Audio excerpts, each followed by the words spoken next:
Bienvenue chez moi, donc voici ma petite villa et regardez un peu ce complexe qui est assez incroyable. Ici, il fait bon vivre. Hein. Si c'est pas beau ça.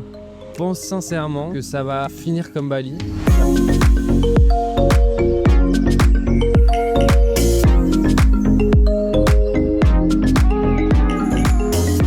Non, je ne suis pas aux Caraïbes, je suis bel et bien en Indonésie du côté de l'île de Lombok. Et oui, regardez derrière moi un peu.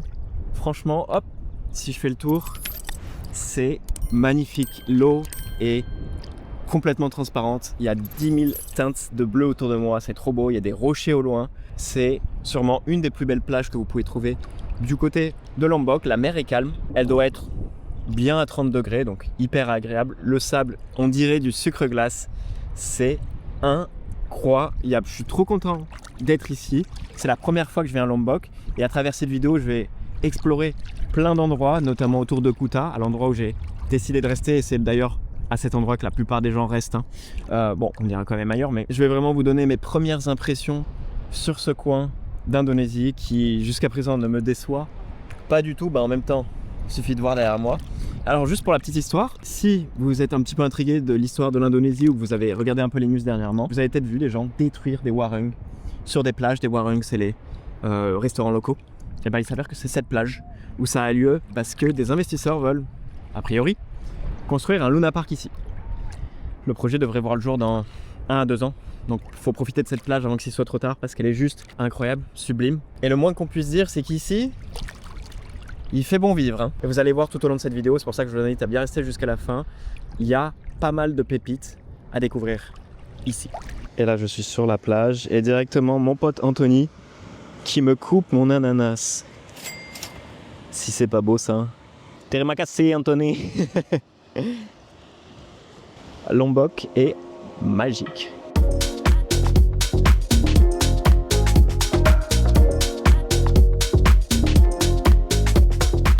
Alors maintenant, on va parler de surtout comment venir à Lombok. La plupart des gens, pour être sincère avec vous, ils restent à Kuta. Et ça se comprend, c'est la ville la plus développée. C'est là où il y a le plus de touristes, d'expatriés. Et même si on va aborder tout au long de cette vidéo d'autres spots qui sont magnifiques, comme ce que j'ai derrière moi, pour résider, le mieux c'est vraiment d'aller à Kuta. Là-dessus, je pense qu'il n'y a pas de débat. Et d'ailleurs, je vais vous montrer dans quelques instants le centre de Kuta et je vous montrerai plus tard aussi dans cette vidéo la petite villa vraiment authentique que j'ai réservée ici. Donc restez bien jusqu'à la fin. Pour revenir sur les déplacements, alors vous avez en réalité 3 options qui s'offrent à vous. La première, c'est la plus rapide et c'est sûrement celle que la plupart des gens utilisent. C'est de tout simplement prendre un avion à l'aéroport de Denpasar, donc l'aéroport de Bali. Vous pouvez venir de plus loin si vous le souhaitez. Donc en dehors de l'Indonésie, il y a des vols par exemple qui viennent depuis Kuala Lumpur en Malaisie. Mais si vous êtes à Bali, ça sera à partir de Denpasar et le vol dure en moyenne 45 minutes et vous coûtera aller-retour sans trop de bagages à peu près 150 €. Ensuite, vous avez la deuxième option qui est celle des speedboats, donc des bateaux rapides, vous l'aurez compris, qui partent soit de Sanur, soit de Padang Bai par exemple. Et là, ça prendra plus ou moins 3 heures pour venir jusqu'à Lombok. Le trajet coûte à peu près 95 € aller-retour. Enfin, vous avez la dernière option, c'est celle qui est la plus locale, la plus longue, mais qui vous permet surtout de venir avec votre scooter. À titre perso, c'est ce que j'ai fait, parce que voilà, j'ai loué un scooter sur le long terme à Bali. Je me suis dit, j'aime bien faire des petits road trips, donc j'ai vraiment envie de prendre le ferry, de venir à Lombok avec mon propre scooter, parce que je savais pas trop ce qu'on trouverait sur place ici. Et à vrai dire, je crois que j'ai bien fait de prendre mon X-Max, on y reviendra juste après. Mais le ferry, en fait, vous coûte le trajet aller avec le scooter. Moi, ça m'a coûté 9,40 € à peu près, donc c'est vraiment archi abordable. Par contre, c'est un peu plus long. Alors j'ai eu de la chance, moi, ça n'a duré que 4 heures, mais si la mer est agitée, ça prend parfois 5h30, donc faut prendre son mal en patience. Par contre, je dois vous avouer que la mer, pour traverser Bali à Lombok, des fois ça bouge, donc si vous avez le mal de mer, prenez quelques médicaments, je pense que ça pourrait être utile. Ensuite, pour se déplacer à Lombok, que ce soit Kuta ou tout ce qu'il y a autour, je dois être sincère avec vous, c'est que c'est assez délicat, dans le sens où c'est soit vous louez un scooter, soit vous restez chez vous. Les routes sont très jolies, très grandes, il y a de la place, ça n'a rien à voir avec Bali, mais le problème c'est que des fois, bon, vous allez prendre des routes un peu plus dangereuses, on va dire ça comme ça, où il n'y a carrément pas de goudron, mais ça c'est pour aller vraiment à des spots précis. De manière générale, vous avez des grandes routes, ils n'ont pas reproduit les erreurs qu'il y avait à Bali, donc de ce côté-là c'est un vrai plaisir, il n'y a quasiment pas de trafic. Donc le scooter est roi, moi c'est pour ça que je suis venu avec mon gros scooter, et d'ailleurs ça a été un choix judicieux, mais en moyenne ils vont vous louer ici plutôt des petits scooters type 125 cm3, Honda Click, voilà, ce genre de truc. Et ça vous coûtera à peu près 70-80 € le mois. Donc c'est pas très cher, c'est abordable, c'est similaire à ce qu'on peut avoir à Bali. Vous pouvez les prendre aussi avec l'attache pour pouvoir mettre la planche de surf si vous souhaitez surfer. Donc un bon compromis. D'ailleurs les amis, je voulais aussi en profiter pour parler de Safety Wing qui sponsorise cette vidéo. Pourquoi ? Parce que l'assurance santé, quand vous voyagez, c'est très certainement la chose la plus importante à avoir avec vous. Moi, à titre perso, j'utilise Safety Wing depuis plusieurs mois et je dois avouer que je suis super content. Ils ont plusieurs plans qu'ils proposent et je vais vous expliquer rapidement ce qu'il y a à l'intérieur à chaque fois. En réalité, en fait, il y a deux plans. Vous avez le plan Essential et le plan Complete. Le plan Essential, c'est juste la base pour être couvert quand vous voyagez. Vous avez une couverture jusqu'à 364 jours pour tous les soucis médicaux imprévus. Hospitalisation, médicaments, opérations. Et vous avez même jusqu'à 30 jours de couverture une fois que vous êtes rentré dans votre pays d'origine. Ensuite, vous avez le plan Complete. Ça, c'est la version premium. On parle d'une couverture complète, renouvelable à vie, avec tous les soins de routine, de santé mentale, les thérapies, les traitements du cancer et même la protection en cas de vol ou d'annulation du logement. Vous l'aurez compris, Complete, c'est vraiment l'offre qui correspond à ceux qui vivent sur le long terme à l'étranger. Comme moi. Donc si vous êtes digital nomade et que vous préparez une expatriation, c'est littéralement le must-have. Alors si vous voulez en savoir plus sur Safety Wing, je vous laisse cliquer sur mon lien affilié qui est soit en description de cette vidéo, soit en premier commentaire, ou juste scanner le QR code que je vous mets sur la bannière juste ici. Et me voilà du côté de Kuta, et même plus précisément sur la rue principale de Kuta. Je vais tourner la caméra, vous allez comprendre que c'est pas trop blindé de monde au final. Donc là, en fait, voici la rue principale. Donc vous voyez, il est 7h30 du matin. Il n'y a pas grand monde, il n'y a pas grand chose. Alors c'est plus animé le soir, surtout au loin là-bas. Et voilà, ça vous donne déjà une idée du monde sur place.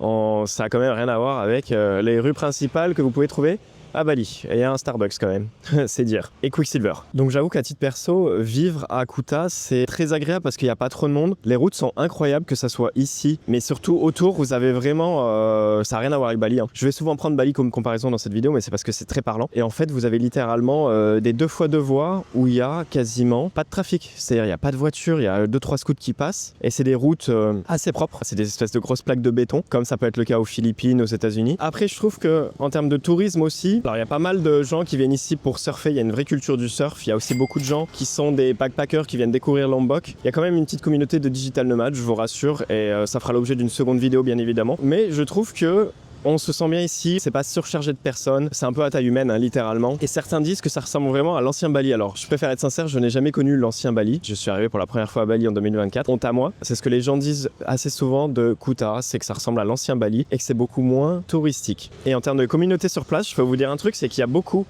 d'Espagnols, littéralement énormément d'Espagnols, pas mal de Français aussi. C'est un petit peu différent de ce qu'on peut trouver à Bali. Il y a quasiment pas de Russes ici. Après, il y a tout un tas de personnalités locales que l'on peut croiser ici, notamment...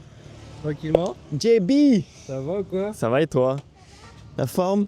Et justement, là, on est devant chez Tribe. Et je voulais vous montrer un peu à quoi ça ressemble parce que cet endroit a une petite spécificité. C'est qu'il y a un skatepark à l'intérieur de ce café.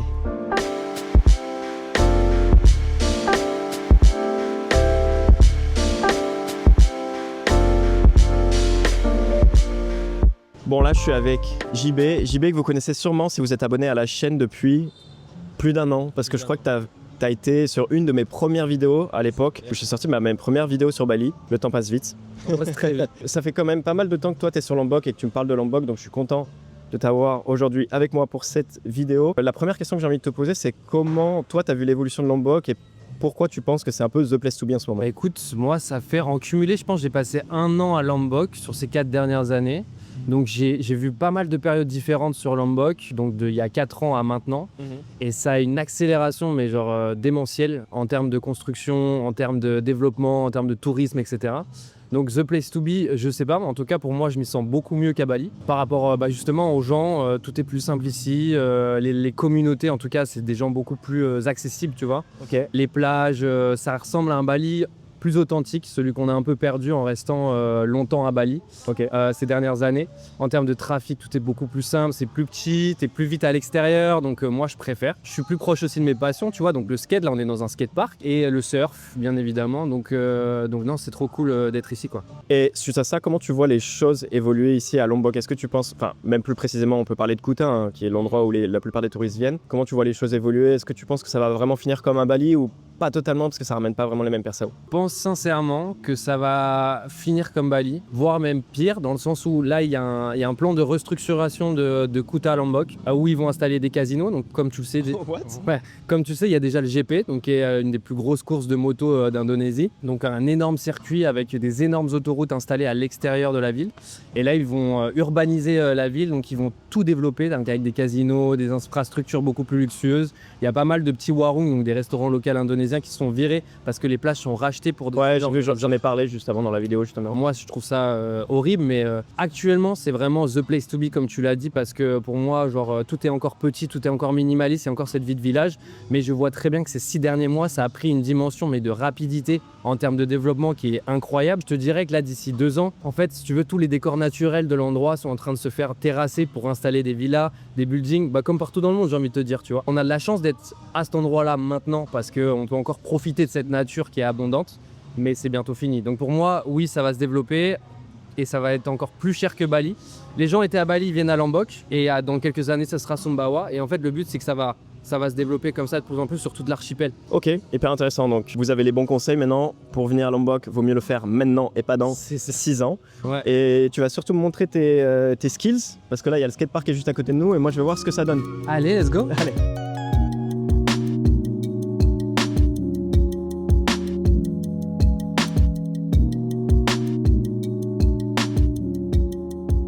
En tout cas les amis, si ce type de contenu vous plaît, je vous invite vraiment à liker cette vidéo et surtout vous abonner à la chaîne pour soutenir mon travail et surtout ne rien manquer des prochaines vidéos. Bon, et sur la partie sport, j'allais quand même vous en parler. Là, je suis du côté de chez Xenofit, qui est un club de sport assez récent, assez moderne, très original. Je viens juste de finir ma séance de sport, c'est pour ça que je suis tout transpirant. Heureusement, vous n'avez pas l'odeur, que Dieu vous préserve. Je vais vous montrer un peu à quoi ça ressemble, parce qu'en fait, ici, vous avez un mix entre partie club de sport assez classique, partie plutôt calisthenics. Donc, si vous aimez vous entraîner au poids de corps, c'est un bon compromis. Vous avez aussi une grande partie où ils donnent des cours. Là, en ce moment même, où je vous ferai cette vidéo, il y a un cours de yoga stretching. Je suis pas totalement sûr, je crois qu'on est plus sur du stretching. Vous avez même une partie pour courir avec plusieurs tapis et la clim, et j'insiste sur la clim. Et derrière moi, vous avez la partie restaurant où vous servent tout un tas de plats healthy, protéinés, peu importe, en veux-tu, en voilà. Je vais juste prendre la caméra avec moi, je vais poser ça ici parce que là en plein soleil, ça va prendre chaud. Il fait relativement chaud hein, à Lombok, je préfère vous prévenir. Donc la partie restaurant se trouve juste ici. Et en fait, si je tourne ma caméra, j'ai la partie gym et regardez un peu ce complexe qui est assez incroyable. Et en fait, sur la gauche, vous avez la partie salle de sport, donc tout en plein air à chaque fois. Au centre, vous avez toutes les machines qui sont soit pour le cross-training, soit pour l'Aerox. Et à droite, vous avez la partie cours où il y a un cours justement qui est en train de se terminer. Et là, juste à ma droite, la partie fermée avec les fameux tapis de course. Donc ce club, honnêtement, il y a tout ce qu'il faut. Alors automatiquement, vous allez payer un peu plus cher que sur les autres clubs qu'il y a à Kuta. D'ailleurs, j'ai un petit peu regardé, en fait, on est plutôt sur des clubs assez locaux avec des machines assez anciennes. Ça ne veut pas dire que ça marche pas, c'est juste que c'est ancien. Ceux qui ont l'habitude des clubs de sport à Bali, je préfère vous le dire tout de suite, vous ne trouverez pas de sport similaire. Il n'y a pas de gros complexe avec des machines dernier cri. Voilà, c'est soit quelque chose comme ça d'assez moderne mais ouvert, pas trop de clim, où on s'entraîne limite pieds nus, ou alors des clubs de sport vraiment locaux qui vont vous coûter pas cher, mais qui seront un petit peu moins bling bling. Côté logement, je vais vous montrer ma petite trouvaille et je dois avouer que je m'en suis plutôt bien sorti. J'ai trouvé quelque chose de très intéressant, qui est calme, qui est très bien situé et surtout un lieu dans lequel je me sens très bien. Allez, je vais tourner la caméra. Hop, bienvenue chez moi. Donc voici ma petite villa très colorée avec sa petite piscine et la verdure qu'il y a tout autour. Alors en réalité, c'est un ensemble de 5-6 petites villas similaires si je dis pas de bêtises. Moi j'ai une qui est tout au fond, donc c'est un bon compromis. Je suis loin de la route, loin du bruit. Comme vous pouvez le voir, j'ai une piscine. Alors c'est sûr que c'est pas des piscines balinaises archi design, mais c'est pas grave. Elle est là et c'est franchement pratique. Un petit patio pour pouvoir se poser, de quoi faire sécher les vêtements ou mettre les planches de surf, donc bon compromis. Voici la partie cuisine, qui a suffisamment d'espace pour, pourquoi pas, cuisiner. Voilà, il y a des plaques, donc je peux faire mon petit déj ici le matin. Grand frigo, il y a de l'espace, distributeur à eau, ça c'est essentiel. Et ensuite, vous avez la partie salon, donc un petit coin pour se poser, ce qui est important aussi. Ensuite, le coin voilà, qui va réjouir les digital nomades comme moi, où il y a carrément le bureau avec un vrai fauteuil de bureau ergonomique, vu sur quelques plantes, donc bon compromis aussi. Et franchement, pour travailler, l'installation est parfaite. Le seul bémol que je peux avoir, c'est que le Wi-Fi est pas très rapide. Après, c'est Lombok, les Wi-Fi de manière générale ici sont pas oufissimes. Donc je vais la plupart du temps dans un espace de coworking ou dans un café qui a un bon Wi-Fi si je dois uploader par exemple une vidéo YouTube. Là, j'ai pas le choix. Ici, c'est trop long. Ça me suffit pour faire des tâches classiques du type utiliser Notion, Google Docs, etc. Mais c'est vrai que des fois, ça galère, ça met du temps à charger et ça peut vous ralentir en fait quand vous avez des grosses tâches à faire pour vos clients ou pour vous-même. Donc petit bémol de ce côté-là, mais je m'y attendais un petit peu pour être sincère. Ensuite, bon, là, il y a quand même pas mal de rangements, hein. J'ai un grand placard ici et une étagère. Et sur la partie chambre, j'ai quand même un grand lit, queen size, une nouvelle fenêtre, de la verdure. Il y a un seul bloc clim dans tout l'appartement. Donc, en fait, les murs, si vous regardez, il y a un petit espace, donc l'air se diffuse. Mais je dois reconnaître que, et les frigoristes ne me contrediront pas, un bloc clim comme ça dans un si grand espace, c'est pas assez. Et quand il fait très chaud l'après-midi, eh ben, je le ressens. Voilà, quand même. Il aurait fallu avoir 2 blocs clim. Et sur la partie salle de bain, une petite salle de bain, très classique, mais qui est très efficace. Voilà, douche, toilette et le petit coin lavabo. Côté prix, cette villa, pour un mois, elle m'a coûté environ 1200 €. Et j'ai vérifié sur Airbnb, c'est globalement les prix qu'ils affichent. Après, ça dépend de la saison. J'imagine qu'en saison haute et en saison basse, c'est pas tout à fait les mêmes prix. Ça fluctue un petit peu. Je trouve que c'est le parfait compromis si vous venez par exemple en couple, parce que vous avez suffisamment d'espace. C'est quelqu'un qui peut travailler dans la cuisine, l'autre personne sur le bureau, switcher de temps en temps. La chambre est assez grande, le lit est assez grand. Il y a ce petit coin piscine extérieur qui est franchement sympathique. Ça manque peut-être à la limite d'un petit transat, mais voilà, là je chipote littéralement. Et surtout celle-ci de villa, elle est loin de la route et ça rend... en fait, tout est calme. Tout est relativement calme, je dors assez bien. Voilà pour ce qui est de la partie logement.